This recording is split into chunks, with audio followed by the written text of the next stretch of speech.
Are you in there? Yeah. See a couple of us? Good.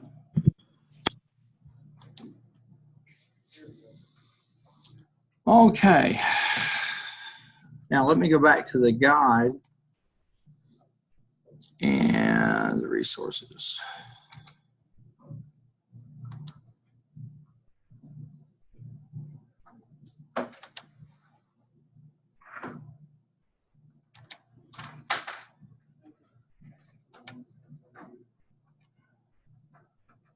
Yeah.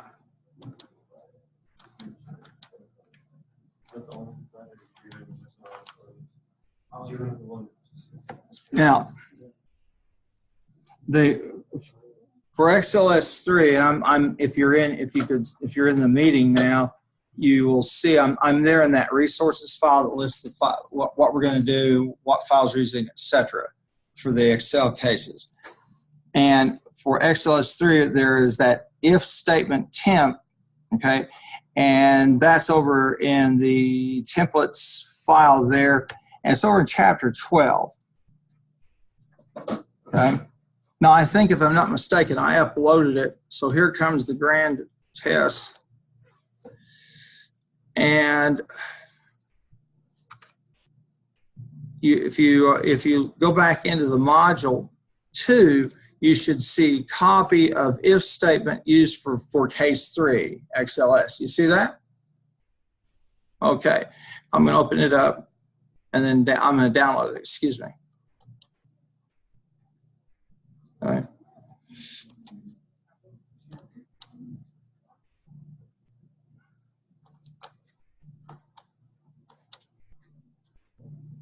Okay. Now,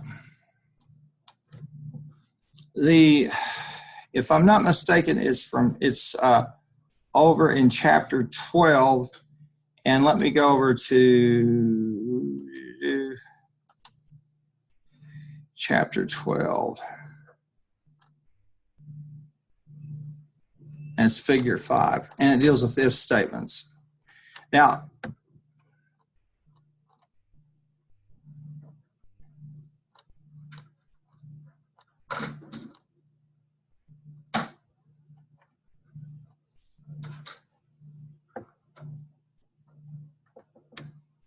if I'm not mistaken, the one that you're working with is this file, correct?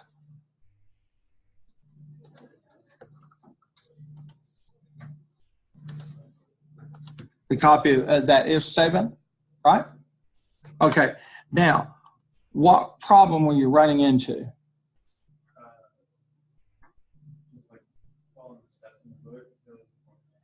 Okay. You remember what there in the book, what part had you confused? Because now it's over on page, if you have a physical copy, it's on page, should be able to scroll up here. It's right at the start of that chapter, and they should give me the pages here. Okay. It's figure 12.5 is what you're after.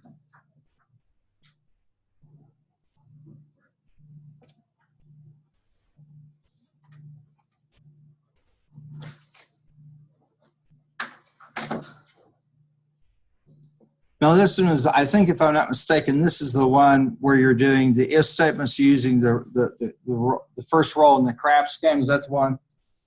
Okay. All right.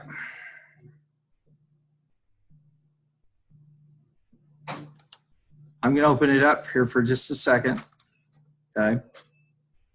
Maybe this will help. Now they've got the assumptions area up here with the number of puts and the number of shares. Got that? Okay. And I think this one was for the hedge fund, not the craps game. Oh, I got that. The text can be a little confusing. So they have the execute price. Now, when you do hedging with a stock, okay, and you can put it out for sale, you can have a call value. So when it hits a certain value, you can call it, you can sell it. And typically also the execute price and then they have the current price, and then you pay for the right to be able to put it out there or exercise that put. It's hedging, okay? It can get a little bit confusing, but when you're hedging, you're saying, okay, I'm going to pay for the privilege of selling a stock at a certain price or buying at a certain price. That's essentially what it boils down to. And so if I think that a stock is going to go up, let's say I have a stock at 60 bucks, okay? And I think the price is going to go to 90, okay? I can pay for the right to call that and to buy it at 90, okay, and sell it back for 60 and make the profit. It works the opposite direction if I want to hedge against a loss. So if it hits a certain price, let's say it's at 60 and it goes to 50, I can sell it and I hedge my loss. Now that's kind of essentially the thought process is behind there. Now if you're taking a look at this for a moment, this will show you the executing price, the current price, the cost of the put, okay, the number that I have, the number of shares involved, and the starting value of my portfolio. Make sense? Okay, and let's just click on that toolbar, and you'll see. And they've also used the name manager here, so I can see the variables. So my starting value is the number of shares times the current price plus the put cost. That's the privilege I pay to have those options, and times the number of puts. That is the number of shares for which I have puts. That's fine. That's roughly it. Now, as you walk on down here, they're going to give us some final stock prices. The final put value, what is it? How did I lose money? Did I break even? What did I do? The final share value, the percent return hedged, and that is if I exercised the hedge, the percent return if I didn't. That helps somewhat? Okay, so we put that into perspective now. Let's start with this first one. Now, all they're doing here is just simply taking, we've got the number of shares, C9, and let's look at what C9 is. That's the final stock price minus the number of shares times the current price, and that's divided by the number of shares times the price now. And that gives me the unhedged return. This gives me the return if I hedge. Is this the file that you had questions about? Yeah. That's okay. That's what I've got. We've got the key up here, and we'll just walk through a couple of these. Let's. Well, all right. Here we go. Here's the conditional statement that's here in column B. Let's look at it for a moment. Okay. Here's what it's saying. If A9, okay, that's the final stock price, and they didn't name it, so they probably could have or should have. But if A9 is less than the executed price, and that's up there in B4. So if the final price is less than the executed price, then we take the executed price minus A9. And if it doesn't meet that, then the default value is a 0. That's what it's saying. You see where the default value is a 0? That's the comma, then the 0. So that's what that conditional statement is saying. Does that help a little or no? Yeah. Now, once you've kind of figured it out, then it becomes just simply an issue of making certain that you've got the cell references done. That's why the authors go ahead and have the name manager set up. All right. Now I'll tell you what I do for myself. If I'm creating a conditional statement, before I commit before I commit to the formula bar, I'll take a piece of paper. I'll have all my variables, everything, the data there, okay? And then I'll take a piece of paper and I'll write out my conditional statement, okay? I'll just equal if, and then I'll input that on a notepad and I'll throw it into the formula bar and see if it works. Now I'll check first of all to see if it's mathematically accurate, and then second is logically accurate.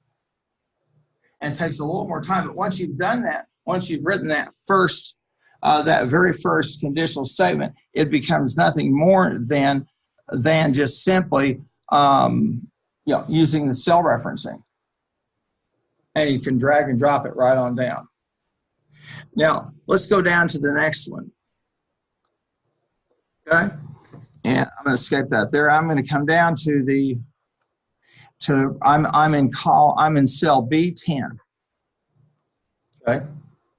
And it says equal if A10, and that's the final stock price, okay, is less than the executed price, which is up there in B4. Then I take the executed price minus A10. Follow me? If not, the default is 0.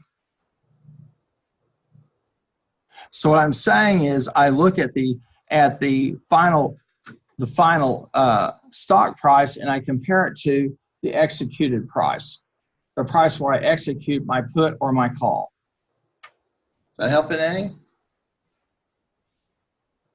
Yeah? Okay. Now think along for just a moment. Now, rather than focusing for a moment on the conditional statement in the formula bar, take a look at the display. That's what's in the cell. Okay. You'll notice I've got $1,500. Okay. Now I'm going to say, okay, A9 is less than 45. Okay. Yeah. So I'm going to take that. The executed price, what's in A9, that's 20, and it's less than 45. Yeah, that's true. So I'm going to take 45 minus 20, okay? And then I'll have a default value, but since it's true, I'm going to take it times the number of puts. And I have 60 puts. So I've got 45 minus 20 is 25, times 60 is 1,500. Does that make sense? That's how it works. The trick is the stuff up above. I've taken 3 derivative courses, and I can tell you at the start of each of them, the prof said, you need to understand something about derivatives. There's the opportunity for limited gain and unlimited loss. So if you play with derivatives like puts and calls and selling short, stuff like that, or indexed funds or anything, always remember it's like the house will win. The house is random fate out there. Best of luck. I think I was just telling the other class earlier, right now I'd be selling on Amazon, I'd be selling short on it big time because they're not going to build their headquarters in New York now. They decided not to do that because everybody got mad at them. And Bezos is getting spanked because he sent dirty, naughty texts. And so there's all kinds of issues. And that stock price is going to start dwindling down a little bit. So I'd sell short on them. I'd get rid of them. And there are probably some people who saw that when they announced the headquarters coming. And they said, okay, give me some of that action.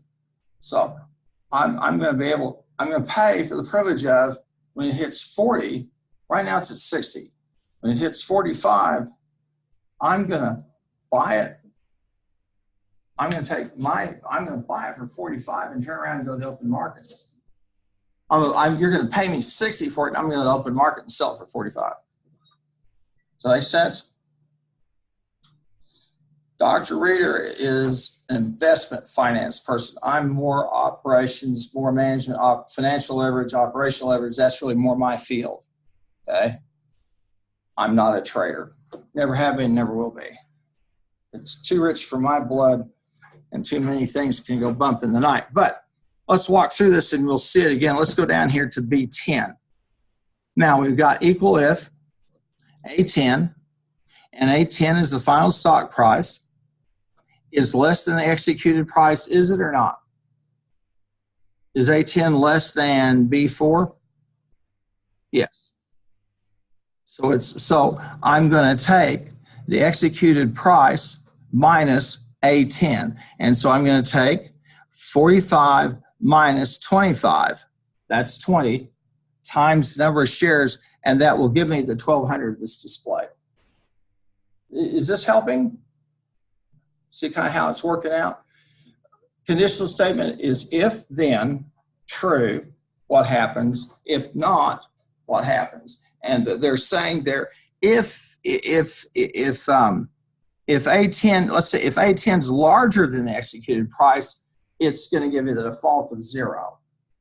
And notice what happens. Come down here now to cell B14. All right.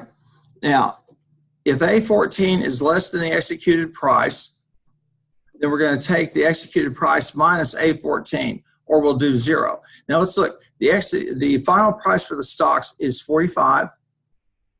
The executed price is 45. So that statement is not true. So I go to the default, it's 0. And then I take 0 times the number of puts.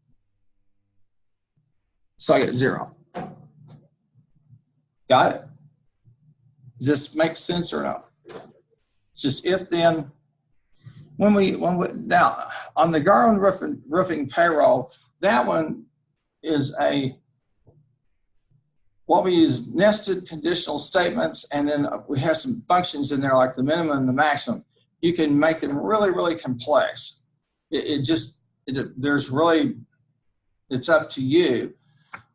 But my advice always is sit down and write it out and then think it out. Like, I'll take the cell reference and I'll put it, if I haven't put a name manager in it, I'll write it out for myself before, and then I go into the notepad and I'll write out the statement and throw it in here. If you throw it in here, just kind of doing it off your head, you can get all kinds of crazy, wacky stuff going on. It will stop you, you'll go in error, and it can really frustrate you. But the main thing is to think through, first of all, does the logic of this make sense? Now let's go down to the very last one. Now, equal if. A18 is what? Can somebody tell me what A18 is? Okay, that's the value 65. What's the cell reference?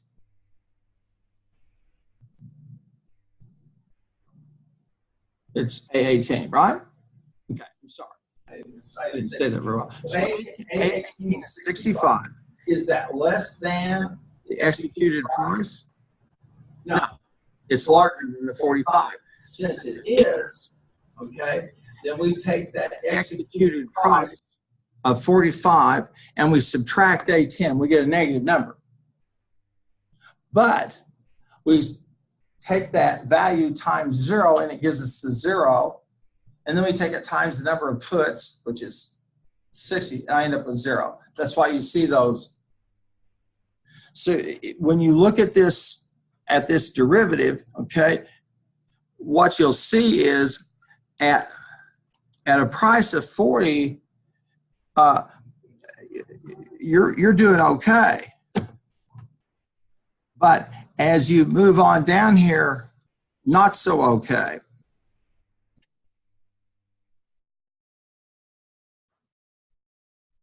Does that make sense?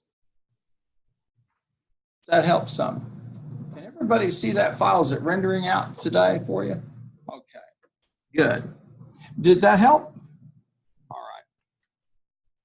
Probably saying so to be nice, but that's okay. But again, I can't emphasize this enough. With conditional statements, write in English, write the thing out first, and then if you haven't used a name manager for a cell reference, put in the cell reference,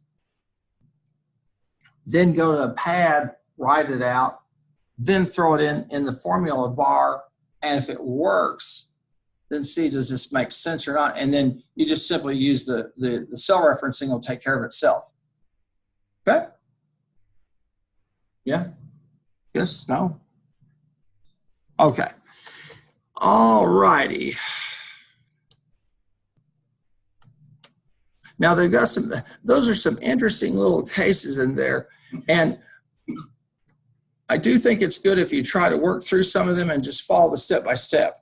But always be aware, if you make a mistake, it may cascade down into some other things. And that's one of the reasons why with these that I think are important for you to see, I'll have a key there for you. And so if you ever feel like you want me to walk you through it, I'm happy to do so. Is that fair enough? Okay. But I want you to have something if you want that. If you want to try to do the step-by-step, that's fine. Did I answer your question? Okay, I've tired you out with that, but I see sometimes bobbleheads, and then later on it was apparent people were lying through their teeth. They didn't get it. But that's okay. We're here to learn. I can tell you something, and I mentioned this before. You see me using these old cases. There's going to be many, many times where I'll go, boy, you could do this and do this and that. And I've played around and worked with these things. You can tweak them all you want. It's just going to depend. A lot of times it's formatting kinds of things. We're going to look at, we had looked at Dabney Financial Services, and now we want to look at the town of Clintwood. Now, I had told everybody that the town of Clintwood was there I think, either in the files, okay, or in the they're in the welcome module. Okay? So I'm going to look at that there. Now, there's a file in there called XLSF5, and let's go to the files. And I think it's XLS5 WIP. So let's scroll down to the bottom here to the XLS files. And it's, if I'm not mistaken, it's called XLS5 WIP. You see it? Let's download it to our desktops because that's the one we're going to use today. Now, I called it WIP because, as you can see, it's one that I've kind of been working on and off for quite a while. Okay, so I'm going to take this file and I'm going to download it, and you want to download it to your desktop so you can upload it back for your workshop credit. Okay, and this will crystallize for us a lot of stuff that we need to get in terms of using the tools that we have in Excel that allow us to automate things to a certain extent. Now, if you'll scroll over to column G, you're going to see the assumptions area. Okay? This is a budget for a city government, and it has a budget for 2008 and then projections for 2009 and 2010. And in this assumption area, we're assuming these increments or decrements, increases or decreases. For example, with state aid, we've got state aid at the level of 2008, but we assume that in 2009, the state aid will be only 94% of what it was in 2008. Then in 2010, we assume that state aid will be only 94% of what it was in 2009. Follow? Then we have the increments like salary and employee benefits. We have a base year, which is 2008. Then 2009 will be 13% higher. Then in 2010, that will be 13% higher than 2009. You say, do you really have to be this simplistic? Sometimes it's easy to get confused if you don't stop yourself and go, okay, I have a baseline period, and then I add the increases or decreases. And they've got these here for major expenditures and revenues. Now in government, instead of sales, they'll usually call them receipts, and then what they spend they'll call disbursements. Private sector, it's revenue and expenses. And we can see that they've got all their expenses will go up 6% a year. Miscellaneous receipts will go up 4% a year. Their debt service is fixed, so it's 1.0. And then if you take a look at the tax levy, what they're saying there is we pledge not to do anything. We will raise your taxes 4% a year, but no more. We've made this pledge. Okay. Now, sometimes there's a bit of insanity attached to that. And for a long time, when I came back here, I would watch the Oklahoma legislature, and I kept finding myself getting clinically depressed.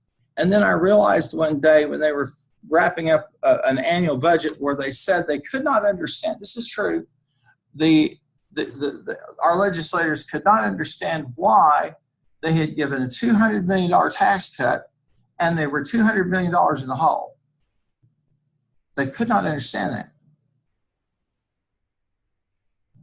Anybody here baffled by that? You too could be a budget guru, at least in Oklahoma City, definitely in Washington, for sure. I want to understand how you ask for 25 billion, then you ask for 1.7 billion, and then you agree to 1.3 billion and proclaim yourself the greatest negotiator who ever lived. I don't know how you do that. I want to find out. Okay, nonetheless, we have the town of Clintwood, which is named after Clint Eastwood, who at one time was the mayor of Mount Carmel, California. Anybody know that? A little bit of trivia. Anybody know who Clint Eastwood is? You've heard his statements. Make my day. You know what? Anybody know what type of weapon he used? A .357 Magnum, which is like a shotgun in a gun. It has a huge barrel, and it's made for bad guys. Anybody ever seen any of those movies? There's some naughty stuff in it and some gratuitous violence, so shame on you. But the lesson is crime doesn't pay. My favorite is, you feel lucky, punk. That's the best one. When the guy can reach for his gun. Anyway, enough of that.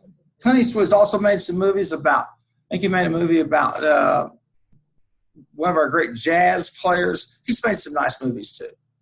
So he doesn't do all violence and all that stuff. He's a good, what can I say? But here we are at the town of Clintwood, and we have our budget for 2008 and then projections for 2009 and 2010. Got me? So this is what we call a performance budget. I'm forecasting ahead, but I also am going to come to that point where I say receipts less disbursements equals what? And that will tell me my financial picture. Okay? So I'm going to go down here and I'm looking at 2008 and I have my revenues. Now again, this is a work in progress where I could do some nice formatting and make this look pretty. On the assumptions area, I could have made a bar and highlighted assumptions and put in, you fancied it all up to really catch my eye. Same thing over here. So there's some formatting stuff I can do. Now, as I walk through here, then I've got my total receipts, and then I come to the disbursements. Here's another area where I could do some formatting, salaries plus benefits. So I'm looking at the biggest portion of the budget, which is typical of service organizations, governments, folks like that. It's employee expenses, HR expenses. And so I've got salaries plus benefits for the police, okay? The town court, I don't know what that is. The town court, oh, the court where you go to pay your traffic ticket. I've been there. Town manager and the treasurer, the engineer and the secretarial folks, and then other expenses, legal, admin, buildings, employee benefits, public works, garbage, fire department, environmental control, The library, why get rid of them? We don't need them. Who needs libraries? Debt service and total disbursements. And then the bottom line, receipts less disbursements. Now, the first one there is 2008. The second one is 2009. And the third one is 2010. What's happening? Yes? Debt service is interest that you pay on a loan. Yeah. Now, here's an interesting thing. When you hear people talk about the national debt, all we need are about 4 or 5 more gigantic tax cuts, and the interest on the debt, the interest, not the principal, but the interest will be more than what government brings in all year. Now, I can honestly say that tax cut, that $30 a week that I get, whoo, I do not know what to do with it. And I'm swimming in money. It just caused me tax problems. But for those who got $200 or $300 million, if they buy another yacht, that will help the economy. That's where we're headed if we keep. When the point comes where the interest on the debt's more than our income, and we could do that easily. It's a sovereign fund problem. We can tell the world we're going to renegotiate the debt. And if they say, oh no, you're going to pay it, we'll say, come get it. Because unknown to them, they have followed us down the primrose path. We've used their money to build weapon systems, surveillance systems, all kinds of things. So at a certain point, let them try to collect it. But they wanted us to go fight wars and fight ISIS and all this stuff, so hey.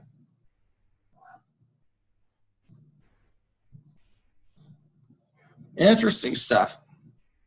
I think we'll get it figured out. Now, but are we improving financially or going down financially? Down or up? Are things improving for us or getting worse? Getting worse. Why is that? Yes, we continue to spend more than we have. And that deficit is ballooning on us. So we've got to make some choices. So we're going to do this. All this is designed for us to be able to make some choices. So click on cell A40, and then let's copy it. And come down to cell A42 and paste it in. Okay? And then in B42, I want you to write 62,980. And then in C42, I want you to put negative 248, 417.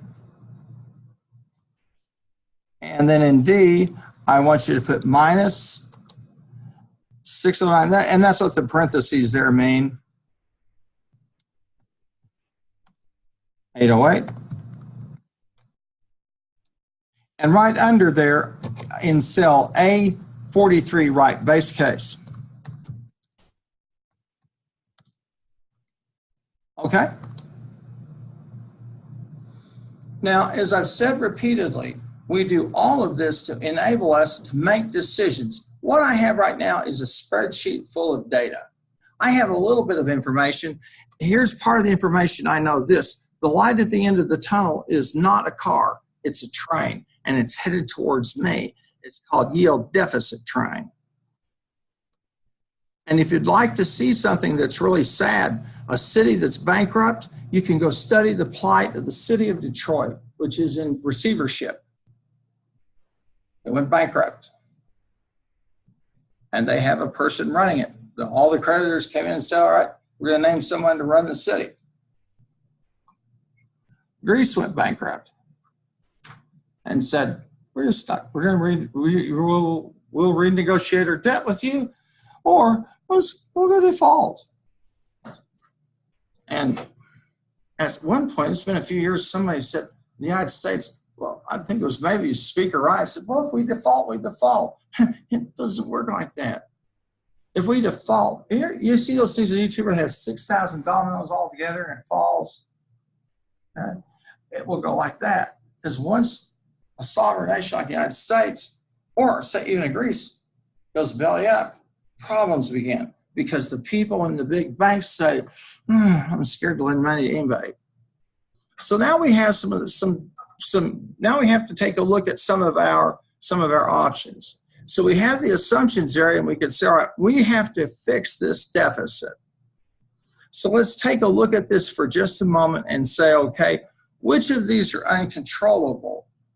And those that are uncontrollable are going to be the state aid, because they're not going to give us any more money. So what they're saying is we're going to cut our aid to you by 6% every year. So that's uncontrollable. We can't go up there and tell them you must give us more. It won't happen. That's uncontrollable. The rest of this are what we would call are controllable factors: employee salaries and benefits, all other expenditures, miscellaneous receipts, debt service, and tax levy. Okay? We can raise the taxes. Now, we told everybody, read my lips, no new taxes. But we said only 4%, but, well, things look different now, and, you know, we have to react to the situation. So let's try this. Let's take our debt, and we're going to take tax levy, and we're going to increase it. All right, so we're going to take it times 1.1. We're going to increase the tax levy by 10%. Oh, and it helps to put an equal sign in front of it. I'm a doofus. There we go. Now let's scroll down and see where we are. And look at that. We're swimming in the money. We're rolling in the dough. Okay. Now, for some communities in the United States, that 10% tax hit, okay, it's an annoyance. In other cities, villages and hamlets around this great nation of ours, 10% increase from the city is a bite. It's all relative. But if you look here, we've added, we said, okay, we're gonna have to raise the taxes 10% above what we promised. So look at this. We're rolling in the dough. Now, you could make the argument of this. What we're going to do is we're going to take those funds that we have, those surplus funds, and we're going to put them into a rainy day fund so that if we run into problems, we can balance the budget without having to raise revenues again. Couldn't we? Because we want the budget to balance. We don't want too much in there, because if we have too much, then we're really taking money away from our community that isn't used as productively as it could be. So we could do that. That's one option. Now, this is a 2-year projection, and we're elected for a 3-year term, so let's just raise the taxes, and when they vote us out of office, throw a party, because they gave us some tough choices. So that would be one scenario that we could follow. But we're not limited to that. We've had BISS 1123, so we're going to explore all of the options. So I'm going to go ahead and just leave this. We won't raise the taxes. Let's look at the employee salaries and benefits. Look at all that. Now, that's the biggest hunk of money plus the biggest increase. Okay. Now, what we should do is we can go to the public and say, look, we got all these lazy firefighters. All they do is sit around in the firehouse all day, and they have teach their Dalmatians how to do tricks, and they watch Oprah, and they sit around and suck down barbecue, and people come by and give them here my hero shirts and stuff. They don't really do much. Or we could cut the pay for the police, and who needs them? They're always down at the donut shop anyway. They're never where you need them to be. But at 3 o'clock, if a bump goes in the night and you're not sure who's in your backyard, if it's a person with a ball bat or a shotgun, you'll send that person in there for you to see exactly what's happening.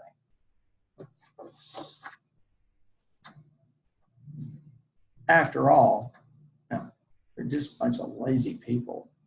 The only reason they're police is they can't do anything else, right? I'm being a little sarcastic, aren't I? Just a hair. Just a hair. So, but we do have to stop back and say, we have to step back and say, okay, here's something here I may want to take a look at because this is a big, big ticket item. And so I might say, okay, here's what I'm going to do. We could try to spread a little bit of pain by saying to the residents, we're going to raise the taxes a little bit above 4%, and we're going to reduce employee salaries and benefits. So let's come down to tax levy, okay? And instead of 1.04, let's make that 1.02, okay? And on the employee salary and benefits, we're going to take that equals 1 plus 0 point, and let's make that 0.9. Now I can go to the public and say, look, I cut the growth in employee expenses by 50%. How's that? Well, it was going to grow 13%, and so I took it down to 4, even more than 50%. You see how that works? When Congress comes and says, we're going to cut the defense budget by 40%, what they often may not tell you is this is the Pentagon's budget for 2063 when they will build an invisible hypersonic aircraft carrier for $65 trillion a foot. But they'd cut that budget. So they wouldn't lie to me like that, would they? Oh, that's not a lie, it's the truth. It's kind of a different truth than what you may think it, but that's your problem. And companies do the same thing too. There's plenty of sinning going on. All right, so we got that, and we've cut the we've reduced the employee salaries and benefits, and we've lowered the tax levy just a hair. Let's see what we got going on here. We probably put ourselves in a bit of a hole. Yeah, we did. It's not as bad as it was. But let's go back up here, and all righty. We're going to go back here, and instead of the tax levy, I'm going to make that tax levy 6%, 1.06. And then on miscellaneous receipts, I'm going to say, well, I think we can eke out another percentage on that.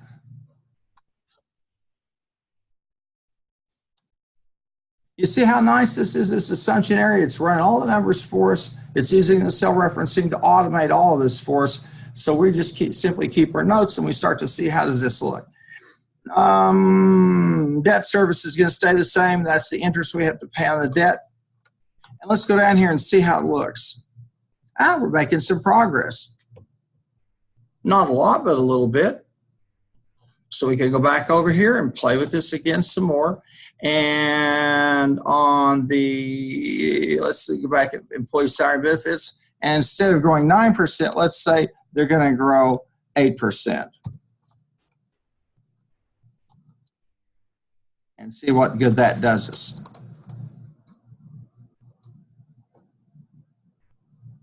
This is not as bad as it was. Now we're $2,000 in, and then we're 76,000 in the hole. But we still have a trend here in our budget that's not good. It's continuing to lose money.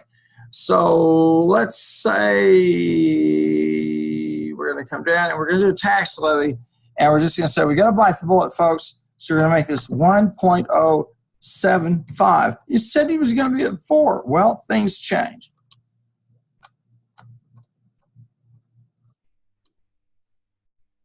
And voila, we're in good shape. There are folks out there who went to work for a company. The company said we have an employer-paid pension that's not portable. What that means is you can't take it with you. But if you leave employment, if you retire, you can have it. It's there for you. But we're paying your pension. Then someone comes along and buys them out. And the owner says, what pension fund? Happens all the time. So when you go to work for someone, make sure you have a pension fund or some type of retirement fund that is portable, which means you take it with you when you leave. Because if you come back and it's not there, you're in a world of hurt. There are laws about how that can be done, but it happens all the time. Or the pension fund is rated to pay company debts. I had a good friend, I won't name the company. She worked and retired, and her retirement check was like $2,800 a month, nothing to write home about. And then the company got bought out, and her new estimated benefit was $32 a month. God bless America. That's my kind of country. I like a country that punishes people for being poor. That will solve a lot of our economic problems.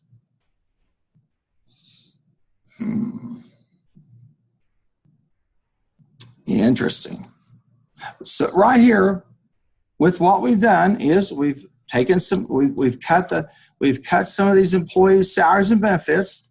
So we've come up with something that's viable. We've raised the taxes. Now the question becomes, what do I do? What do I do with these? I've got a surplus of 57. I've got a surplus of 52. What do I do with this?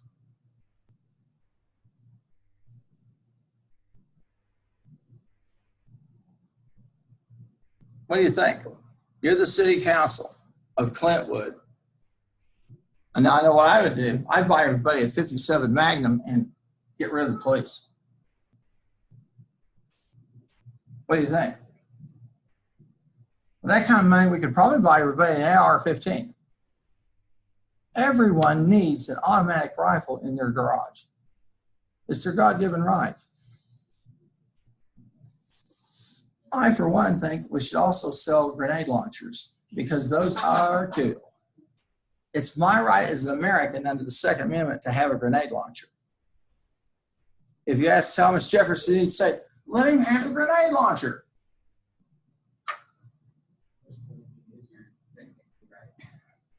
Because a grenade launcher does. You're right.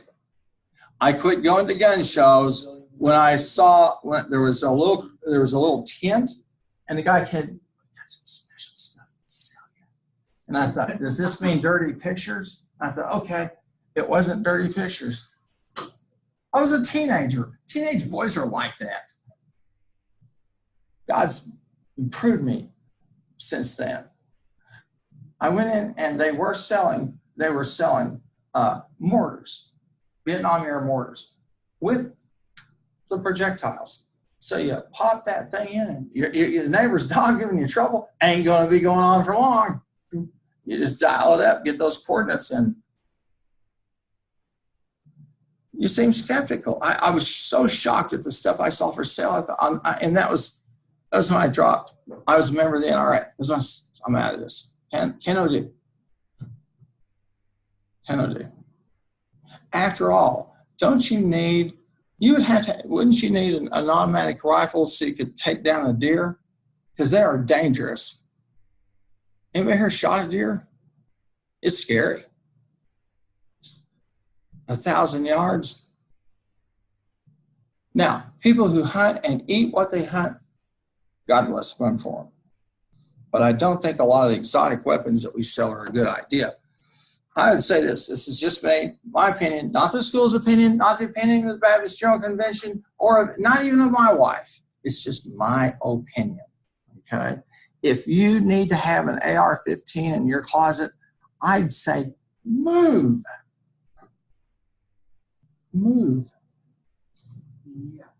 I'd move out or leave. So it's just my opinion, that's all. All right, now how do we get off that? Well, we've got these receipts less disbursements. So what do we do with this money? Any ideas? We've got the government. Theoretically, this should balance at zero. So what do we do with the extra money? Slush fund. Okay, that's one thing. Yes. What would be another? No, I'm not even going to say that. What else could we do? We could have a rainy day fund. We could have some savings. And so we could take that 57, put it into savings, take the 52 and put it into savings. So we've got 109 if we need it for a rainy day, right? Can someone in this room tell me who was the last president of the United States to have a budget surplus? Can you name that person? George Washington. No, you're way wrong. Bill Clinton. And you know what we did with it? Rather than paying down the national debt, we gave everybody a tax cut.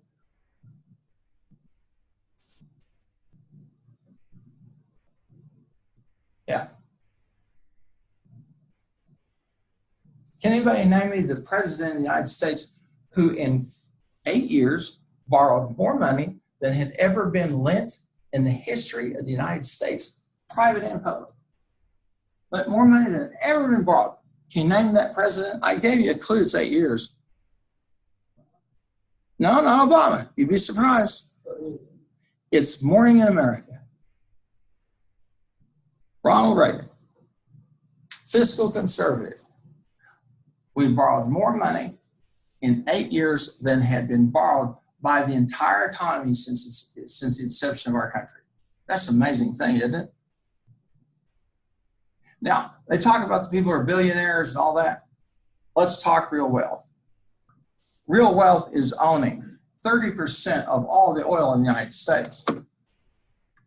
Rockefeller. Real wealth is owning 40% of all of the railroads in the United States.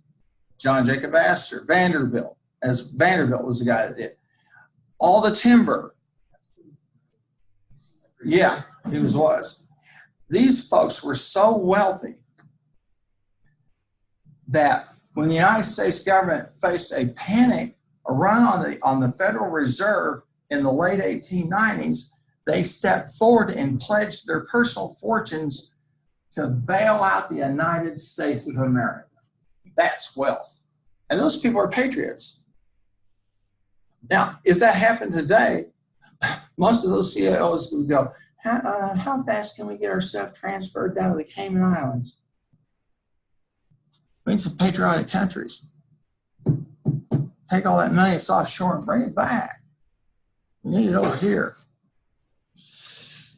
So, we've got some choices there we could make. And the whole point of this case is, one, how to do some forecasting and projecting of funds. Two, how to work through the process of maybe coming up with what looks like a viable plan of action for us when we're dealing with this budget. This budget is called a performance budget, and it's called a performance budget for one reason. It shows us receipts less disbursements. Are we spending more than we bring in, or are we bringing in more than we spend? Got it? It's also a pro forma because it's for the sake of projections.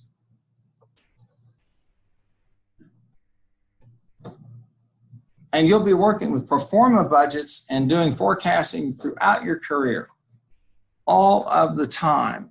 But when we use that assumptions area, it lets us start to walk through some of the scenarios that we could build.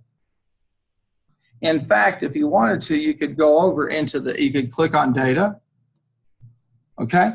And then go into the what if analysis, and you could use the scenario manager to put in values for each of these assumptions, run a scenario, put in another set of values, and make that a second scenario. And you could do this as much as you want till you saw some of the variations in the outcomes. Now, this doesn't lend itself very much to a whole lot of graphics, although if you wanted to take these pieces like the other expenses versus the salaries and benefits, you could chart those. You could do some things with them if you cared to do it to depict them. But when you get down to this, you're really more focused on this issue of the receipts less disbursements. So this is one where the so-called bottom line is really what's important to you. Does that make sense? Yes? Much for us to see here with this simple little case. Now, this you can upload for your credit for XLS 5, okay? And this is one, like I said, it's a work in progress. I've tweaked on it and played with it over the years just to improve some of the things with it, maybe look at prettier. There's a lot of that you can do. And I have the essential parts of a worksheet. I have its title, okay, and what it's designed to do. Then I have some documentation, okay? And then I have an assumptions area. Those are key inputs. And then I have the output area. And I have that output.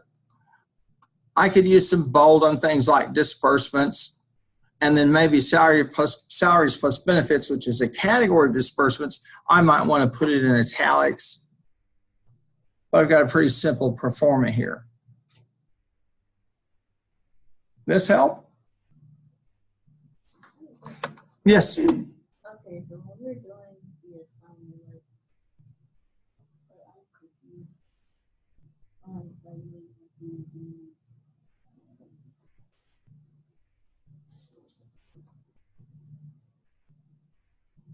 Like, we're calculating stuff, right? Mm-hmm.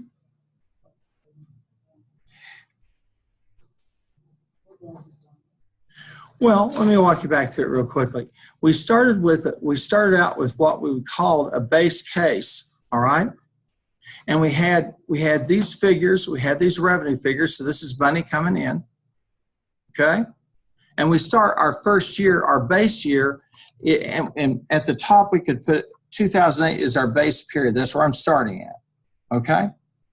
Now, if you look over here in the assumptions area, it's telling us how much we think each of these line items or sets of line items are going to decrease or increase, okay? So when we look at the state aid, what they're saying is, okay, in 2008, we get 90 grand, okay? That's our base amount. Then in 2009, I'm gonna have B13 times H55, and H55 is that 0.94. So I'm gonna get 94% of the money that I did in 2008. You see that there in cell C13? Okay. And then over on cell, and then in cell D13, I've got 94% of what I had in 2009 for 2010. In other words, it's going down 6% a year, the state aid. Okay? Then if I look at the tax levy, if I work from the assumption that it was a 1.04, okay? Now, I'm assuming that the tax that we'll collect for 2008, that's our base level. In fact, I could even put this base period, okay? So that this is my starting point. We're going to collect $4,980,000 in taxes, okay? Now, if you click on C12, you're going to see the formula equals B12, that's the prior year, times 1.04. And that 1.04 is over here in the assumptions area. That's the tax levy. So we're saying that the taxes will go up 4% a year. So for 2009, it's gone up to 4.1 million because we had that 4% increment or increase. Then the same thing here on D12. All that. Now, we've got miscellaneous receipts, and the same process works here. I've got my base period, which is 2008, okay, and then I've got this figure for 2009. How did I get that? Well, I took the D14, which is the base period, times H8. Okay, and we'll go over to H8, and you'll see we assume that the miscellaneous receipts would go up 6%.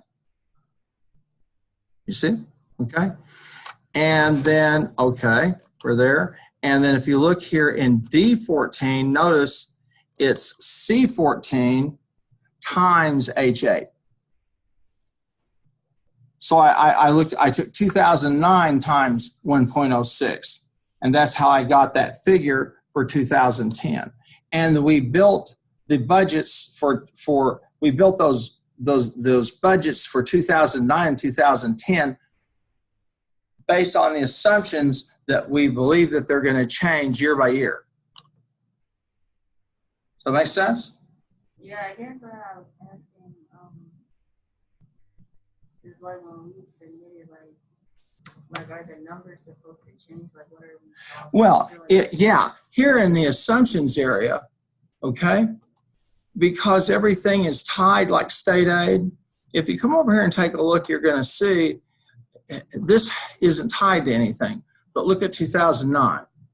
It's B12 times H10. Okay? Here we see it's C12 times H10. So when I change that 0.94, say to 0.98, those figures for the tax levy for 208 and 209 are going to change. And I do that for each of those figures for those new years. When I change the assumption, it changes each of those cells, and then I can come down and see, well, what will this look like if I do that? So the assumption area is, let me say, okay, what will happen if the tax levy, if instead of 4%, I go to 7%? What will happen instead of letting the employee stuff grow at 13%, I let it grow at 8%. And then I see at the very bottom here, row 40, my outcome. And I use the assumptions area to plug those numbers, to change those assumptions so that I can understand how it's going to look year by year. Does that make sense? Okay. Let's say, for example, you were going to make $50,000 next year. All right. And someone told you that for the next 2 years, you'll make 10% more each year. Okay. This first year you make 50 grand. What will you make the next year? You're going to make 10% more. So what would you make the next year?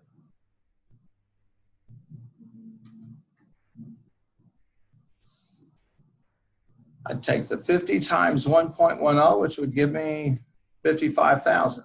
Because 5,000 is 10% of 50,000. Got it? It's all right.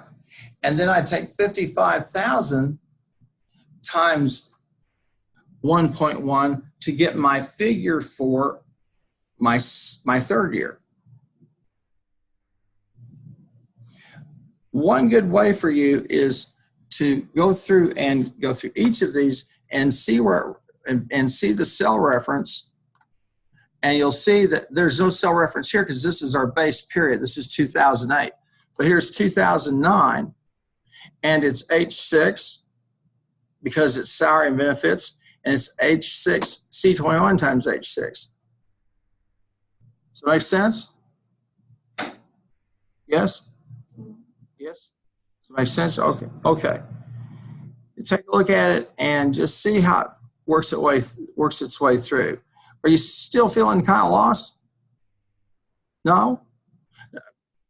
You have to, one of these things, if you're not used to working with figures like this, it can kind of throw you till you start looking at it. And really the best thing to do is to look at this and say, okay, what's B22? Well, B22 is the money for the town court for 2008, all right?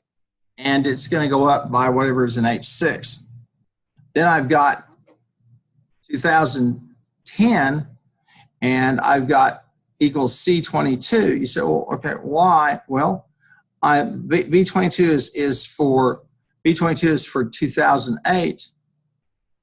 I take that times whatever change to get 2009. Then to get 2010, I take whatever change I have to get time for 2009 times whatever will change it'll go up or go down, and that gives me 2010. And then I come down vertically, and at the bottom line, I end up with the receipts less disbursements. That is all the money I'm going to bring in, less the money I pay out. And I have that total disbursements right there. Does this help a bit or no? I mean, I understand it.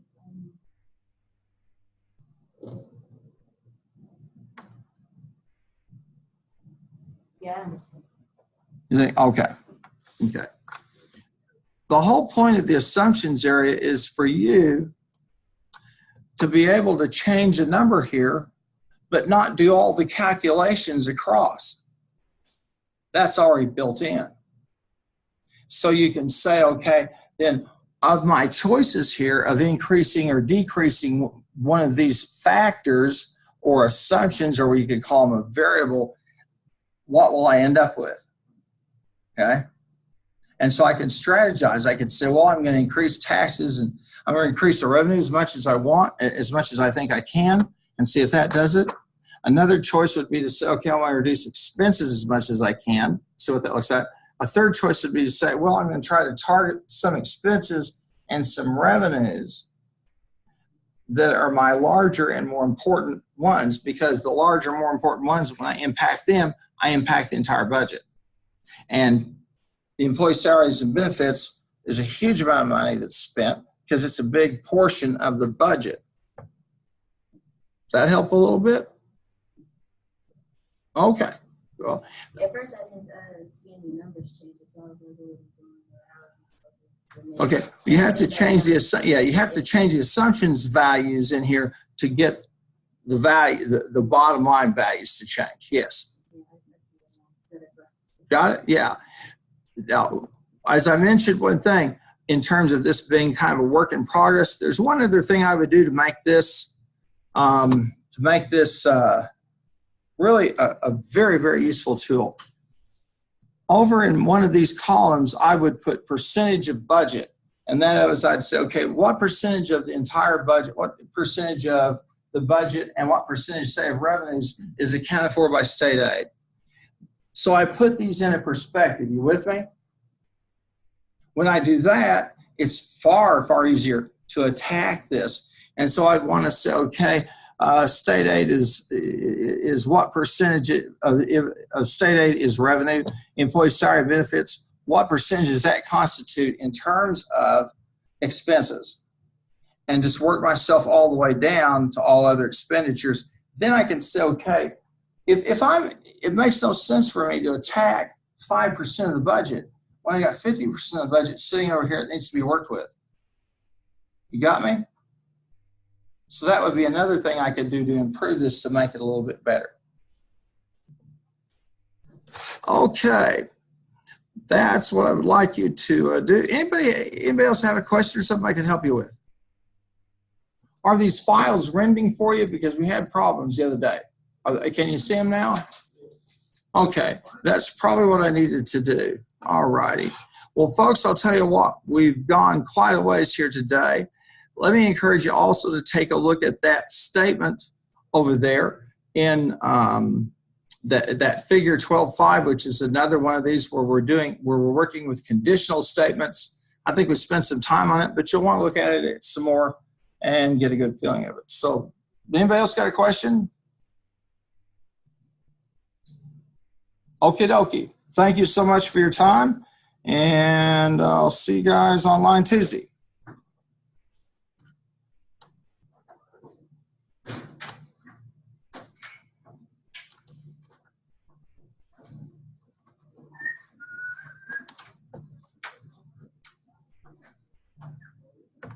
All right.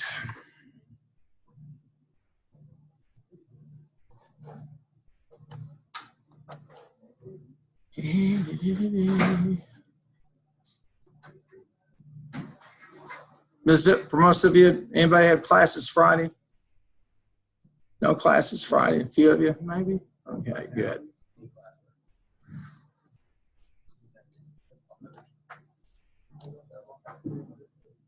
Yeah.